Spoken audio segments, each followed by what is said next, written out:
Hi, Gary here. Remember that movie in 1948, The Treasure of Sierra Madre, and the very famous line you've heard from there, from the head of the Bandidos? It says, "I don't have time to show any stinking badges." I know you've heard it before, but it just reminded me of the experiences I've had of late and over time with large bureaucracies on servicing. You know what it is. You give them a call, you're trying to get your some kind of a phone bill taken care of, or you're trying to get online to find out some information about your investments, or a variety of other things, and you go through, it seems like the Spanish Inquisition on proving who you are and getting the information, and after 15, 20 minutes, half an hour on the phone, you didn't get anywhere, and it's just a horrible experience.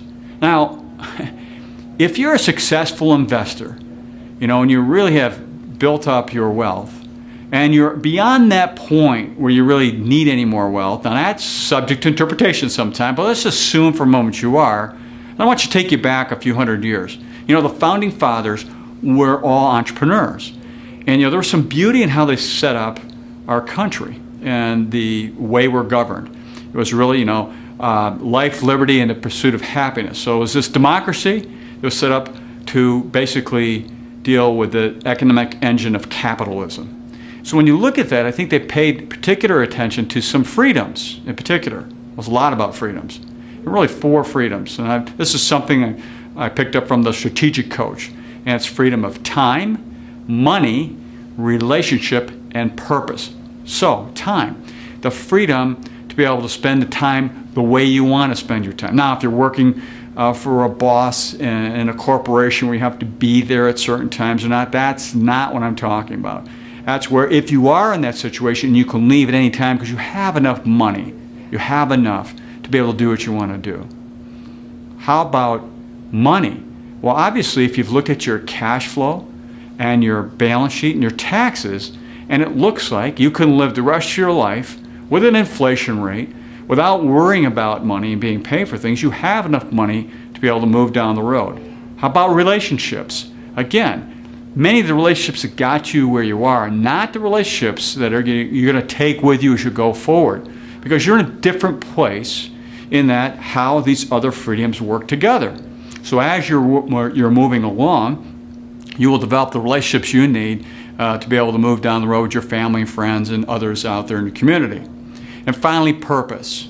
Again, that many times in the workplace you can have a purpose that you really don't want to be there for, but I know entrepreneurs and people who are successful and have the wherewithal to do it, they can do the things that on purpose they want to do, if you're retired or not, on how you want to move forward. So these 4 freedoms really set you up going down the line. Now, I'm talking about this because what I find a lot is people who have the wherewithal to do this don't realize it. There needs to be somewhat of an attitude adjustment. You know, they walk into a bank thinking, gee, I got to go through all this, you know, underwriting, and I really can't get a loan. I'm saying, no, you're not. You're the 600-pound gorilla that can walk in and get a loan anytime you want. But they're not aware of that because they haven't really looked carefully at how things are set up monetarily, how their balance sheet shapes up and their cash flow and so forth. And so they can't pursue these 4 freedoms that we were set up in this country to pursue. And it's a matter of taking stock of where you are, really where you are, and then going out to the world, not having to deal with a lot of the garbage that takes place out there, because you don't have to do that. Living where you want to live, doing things you want to do, doing those things on purpose, living the life you want to live, having that money back it up. But it really is a financial transition. Really, most of it's an attitude or mental adjustment to where you now can do what you want to do when you want to do it on purpose.